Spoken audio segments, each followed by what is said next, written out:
Hello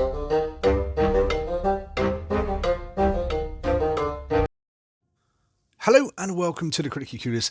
In today's video, we are back in Tainted Grail Conquest, and we are doing a walkthrough guide, tips and tricks for the Necromancer build. Now, I recently done one for the Summoner. I plan on doing one for every single class in the game. And it is the Necromancer's turn. This is another Summoner class character. So we're going to be going over what works, what doesn't work, what I think is kind of essential to know about this character, and hopefully impart any knowledge that can help your playthrough the first time you're actually going to be playing as this class. If I missed anything at all, let me know down in the comments if you have some kind of tip or trick that you think works very well for the Necromancer. Let us all know, because as a community it's really nice to grow. Also guys, we do actually have a Discord active and growing. Would love members of the community to join, talk about this game or any other game they or you may be playing. So let's get into it. And of course guys, if you do find this entertaining or learn something new, don't forget to hit that like button, and of course subscribe to the channel if you are new here. So I guess first of all, I think we should talk about the ultimate ability of the Necromancer. Basically, you earn charges through sacrifices with this class. So the more minions you sacrifice, the quicker your charge up. When you actually have the full 6 charges, you can turn yourself into a powerful Lich character. Basically, you throw out all of your hand, whatever cards you've gathered, and you'll get a brand new kind of deck, which is just focused on the Lich character. Now, typically, you only get to be that character for 1 round. So, you're going to have to think carefully about what you do, how you do it. And the other thing about the Necromancer is when it comes to your passive abilities, to your masteries and stuff like that, you really have a choice with this character. You have a choice about whether you focus on a character built around your minions that you summon, or whether you want a character built around becoming a more powerful Lich character and literally just trying to be that character as much as possible. Unfortunately, the Necromancer it doesn't really stand out as any one brilliant thing. It's kind of a combination of all of the summoner classes, and it does an okay job. That's all I'm going to say. So just think about what you're going to pick when it comes to those passive abilities, whether you want to focus on minions or Lich. Now, when it comes to passive skill, again, as a summoner, these guys do basically what they all do. So you got the Golem, which is basically your tank. It redirects hits, protects your health. You have the Abomination, which attacks multiple targets. And of course, then you have the Worm, which attacks a singular target. Normally, very, very good when it comes to fighting boss fights. When you're fighting a singular enemy, the Worm is where you want to go. Now, as the Necromancer, it's not as straightforward as the Summoner. So you have the Golem, for instance, the living Golem as you summon him, but you can also sacrifice him and turn him into, say, a dead version of the Golem. And when he does, he has different abilities, and that's kind of the same for every minion you have. So as we play through the game, we're going to try and talk about what those alternative versions of them are. And really, being a Necromancer is about mastering both versions. And of course, at the beginning, we're going to choose the Golem because I just think it's the easiest way to go. You can do it choosing the Abomination or the Worm. The Abomination, in my opinion, is better than the Worm. But I think especially for the Necromancer, the Golem is the way to go. As you can see, we have played this game before. We've unlocked most of the village.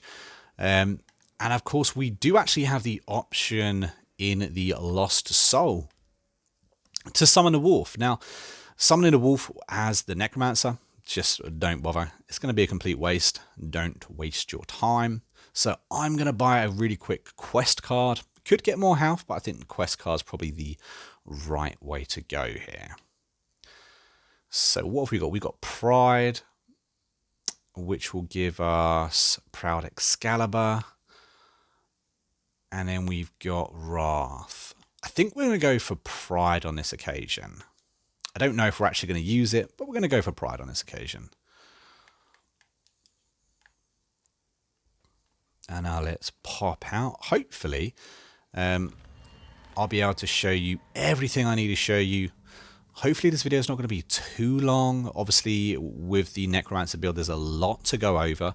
There's also extra minions as well, so we're going to have to see just how everything plays out.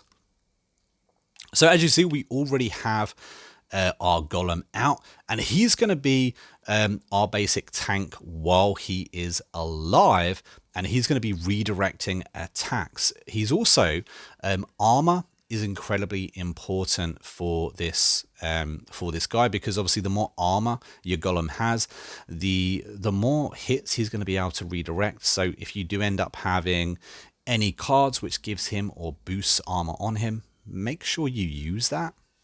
It's also a bit different with the Necromancer, because every single round that passes, you are going to be losing levels. Now, if you've noticed, our Golem starts at level 2 as opposed to the Summoner, which would be a level 1. So you're going to have to constantly try and promote your minions that you want to keep alive, because if their level reaches 0, they die.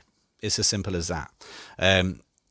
But like I said, it does work slightly different with the Necromancer. You do actually kind of expect them to die. You even have an ability card here, which is called Last Activation. And basically you activate the minion and you sacrifice them as well. Don't forget, all these sacrifices add on to your ultimate ability charge. So keep that in mind.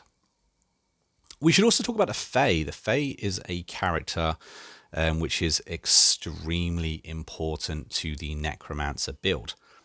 Now, when the Fae is in this state, when you just first summon it, as you see again, it's level 2. There we go, it's level 2.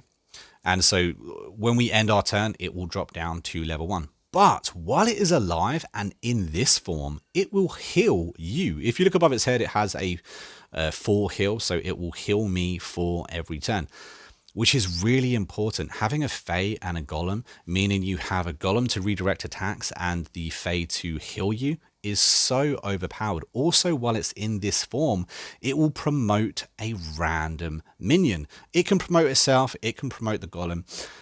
Out of all of your summons, these are the 2 that I would keep in this form. In a minute, we will summon hopefully an Abomination or a Worm, and we'll talk about them. But yeah, in this form, in the living form, the Fae and the Golem are so important. If we was to sacrifice our Fae and turn it into the dead form, it gets a few different abilities. So in this form, it will give charges. It will power boost our ultimate ability every turn, and it will also give us energy, guys. So this is absolutely brilliant when it comes to if you want to play the Lich form. If you want to play the Lich form as the Necromancer, the undead Fae is definitely the way to go.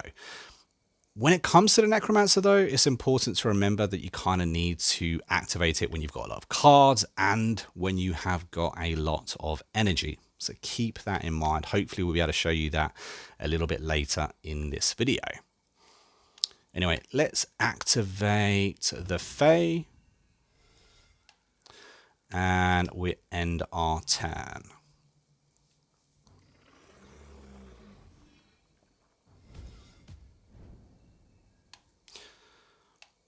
Now, if we look, we saw that we actually got attacked. Now, and even though the Golem did redirect, because we don't have a barrier on, we still got a percentage of that was hit on us. So having barriers is so important. It will stop your health from ticking down. Also, it's important to note that any undead or second form minions that you have out can't be destroyed. They're completely immortal. However, when we turned our Fae, it was at level 2. If you look at it now, it's still at level 2. Every round that will drop when it reaches 0, it will die. We're going to increase the armor of our golem because, as I said before, armor is very important. We're going to have a barrier as well. Last activation, we're not going to do that just yet. You want to try and get the most out of your minions, really. And what's interesting about the Necromancer is every time we end our turn, if I didn't mention it earlier, every minion you have out on the field will activate. There are boosts you can have for this as well, which kind of give you like a double activation, for instance. But yeah, very, very useful. Let's use that. And we'll end our turn again. Now, as you saw, the Undead Fae, it ran out of charges. And because it ran out of charges, it died.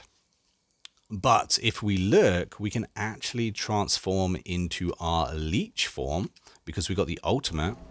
And when we do, if you look, we've actually got 5 energy, which is absolutely brilliant. You sacrifice any minions you currently have out on the field as well. So keep that in mind. And of course, it got rid of all of our hand and replaced them with a different set of cards. Now, all these cards are for this one character. There are some that are very, very good. And they all do different things. You have some cards which will attack multiple enemies, some that are just like super missiles that focus on one target, like we have here with the Tongue of Fire.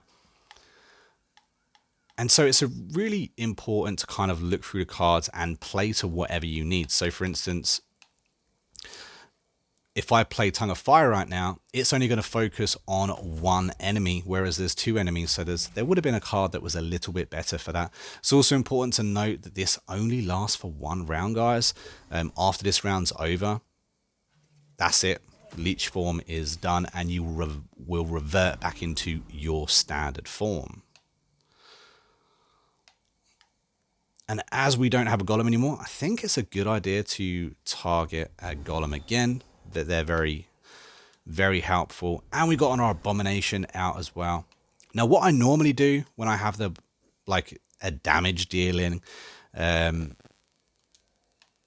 minion out is I will straight up use my last activation on it and turn it into its second form, because it's in the second form where the damage dealers actually really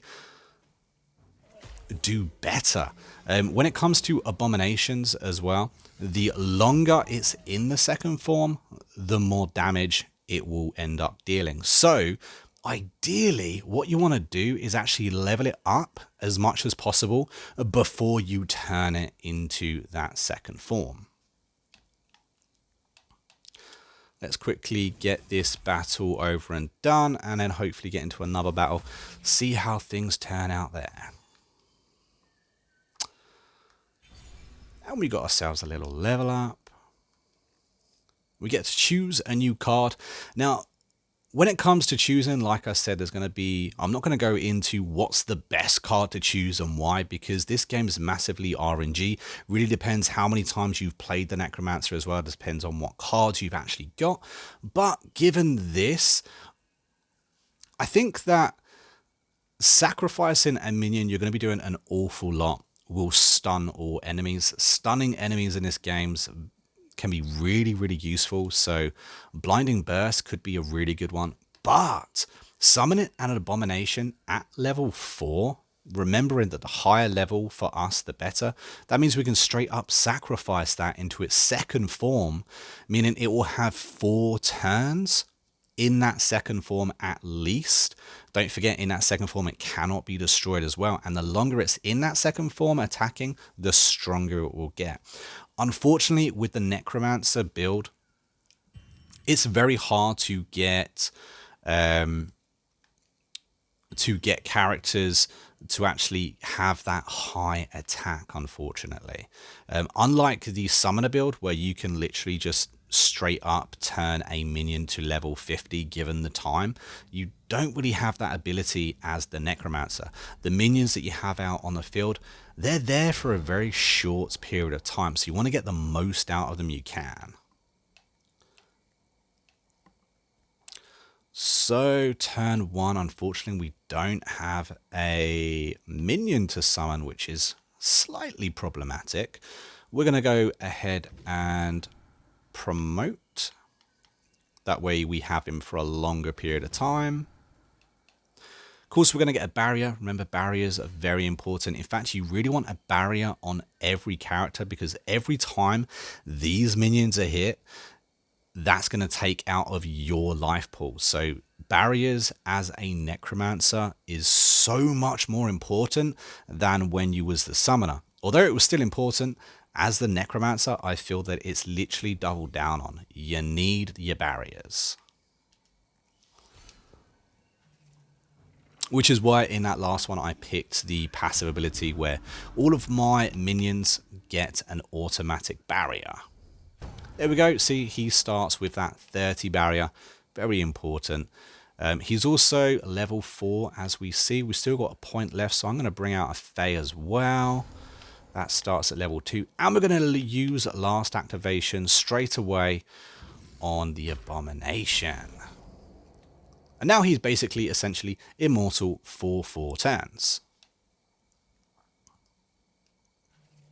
And don't forget, when we end our turn, whatever minions we have out on the field automatically activate. So it's not like the Summoner brand, for instance, where you have to manually activate them.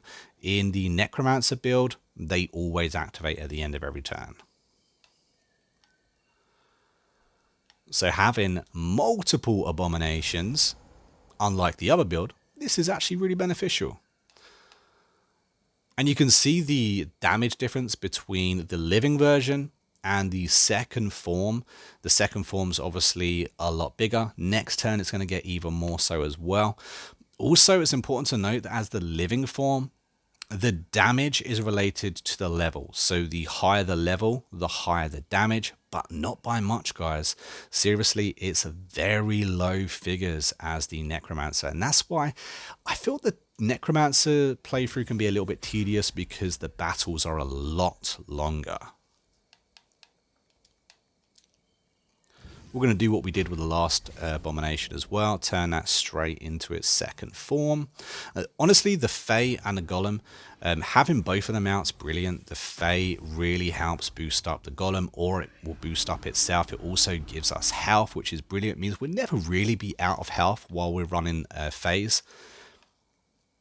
And they are the only two that I would really keep in that first living form, or first undead form.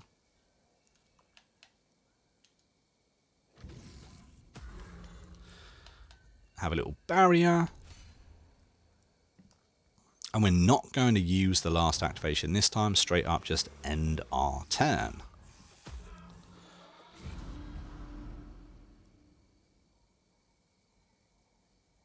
So now we can use another Abomination. We are going to promote it this time. And instead of using last activation on the one we've just got out, I'm actually going to use it on the Abomination that is about to tick out anyway. So we've activated it. It got to be used. And of course, we've maxed used it for our sacrifice, for the extra charge on the Lich.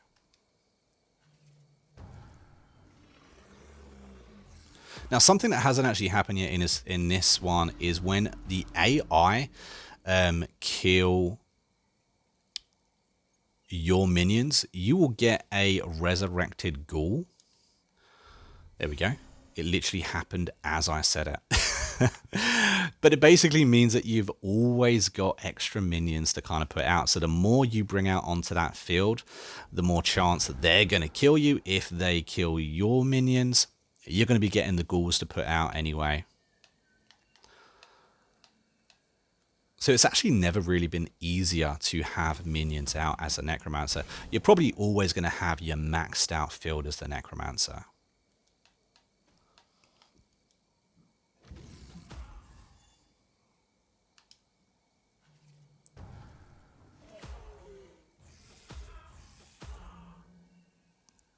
I do actually find the Necromancer build, once you understand the second forms as well as the the standard forms, once you understand those second forms, I think the Necromancer is a very easy build. However, like I said before, it's a lot slower. This build is a lot slower than the Summoner build. Those fights are going to take a while. We're going to avoid silence real quick. And let's go on for another fight and see what this gives us. See if it gives us any more of a challenge. I think where it really becomes a problem for the Necromancer is when there's multiple enemies, when there's a lot of those multiple enemies as well. Because it's just a little bit more difficult for you to take them out because you don't have that damage dealing that like you do with the other, with some of the other classes. Now, as you see, we went ahead and we got ourselves an Abomination out at level 4, promoted him straight away to level 5, and of course turned him straight into its second form. Which means that it will last for 5 turns, which is brilliant. And of course, the longer it's out on that field, the stronger it's going to get. Pop that Fae as well. The Fae is so important with this. Now, I really didn't enjoy the Fae at all when it comes to the Summoner build. But as the Necromancer, completely different. Totally need it. And as you saw, the AI just killed our golem there, so which means we got a resurrected ghoul. So we can summon our ghoul up. They're quite weak, unfortunately. 2 to 5 damage, but that honestly is going to be the kind of damage we're dealing with a lot of our minions a lot of the time. Can get very frustrating. And it's the same for the worm as well. Finally summoned a worm. The worm operates exactly the same. If you look at its level, that is the kind of damage you're going to be dealing. It does have that ×2 effect as the living side of it though. And then if we transform it into the undead, there we go. Let's pop over. There we go. The worm. So what it actually does is it reduces the target's armor by 5 points per hit, which is really handy actually. So if you go up against one of those big bosses, like I said earlier in this video, the worm really is the one that you want to be fighting those bosses with, because it's shredding away at that armor. Obviously it's doing those single hits as well, and in this form, as you can see, it's doing multiple hits, a lot more damage in the second form than as a living form. So really, when it comes to the damage dealers, you want to be turning them into their second form as quickly as possible, with of course the highest amount of charges or the highest amount of promotions.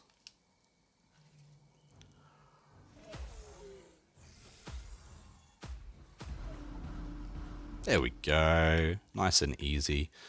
Pop back down here. Do we need more barrier? We've only got 2 barrier currently, so yes, I think more barrier is a good idea. And let's activate our Abomination. I think our Abomination is doing more damage. And then we'll end our turn here.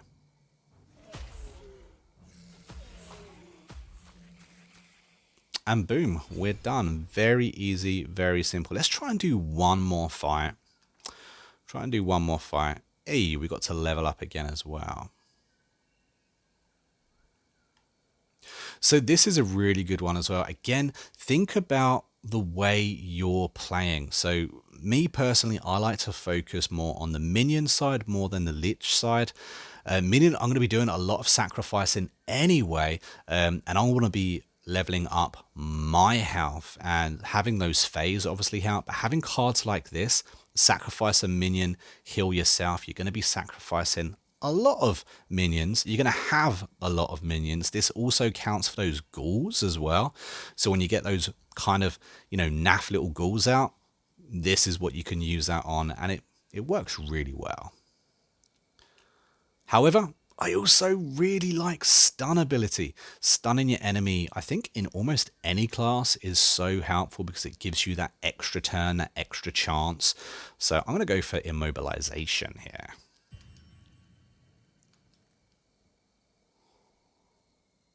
I think stun is an important on all summoner classes.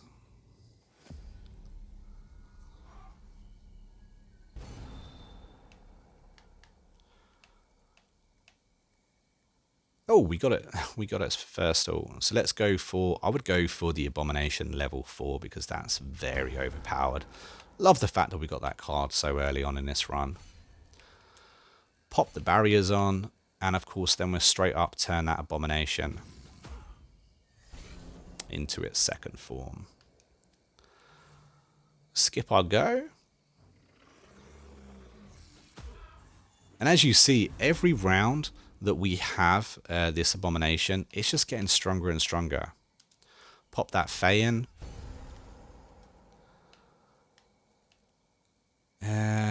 Let's level up the Golem. Give us some extra barrier. End our turn, and don't forget, ending the turn means they all activate. And the Abomination got stronger again. Pop that armor on the Golem, very important. Extra barrier. Promote the Golem. Fae is almost done. This is the last time the Fae is going to be here, and we're going to activate that Golem.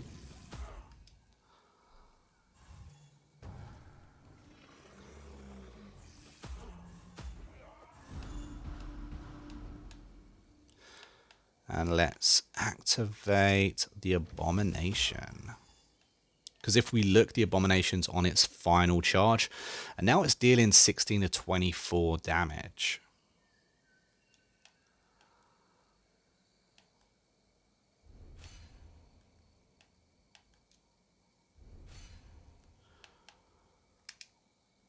Now, I could have gone for the last activation on the Abomination,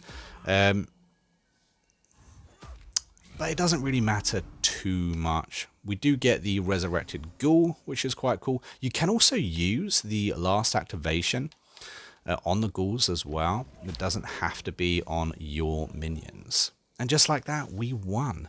So yeah, guys, so that's everything. I think I kind of covered everything. I covered the Lich form. So I think I covered kind of all the tips and tricks I think it's relevant for the Necromancer class. If I missed anything, maybe I went over something a bit quickly, let me know down in the comments. I'd be happy to have a discussion with you guys. Don't forget, we do have that Discord as well, so if you want to join the Discord and have a chat about a particular class that you are trying to work with, I don't mind going over with you there. Like I said, I'm trying to get more of the community in talking about this game anyway, because I absolutely love this game and I just want to keep covering it. But guys, that's it. I've been a monk. We've been in Critically Clueless. Hope you've enjoyed it, and I will see you in the next video. And don't forget, if you have, don't forget to hit that like button and of course subscribe to the channel. But until next time, I'll catch you later. Happy gaming.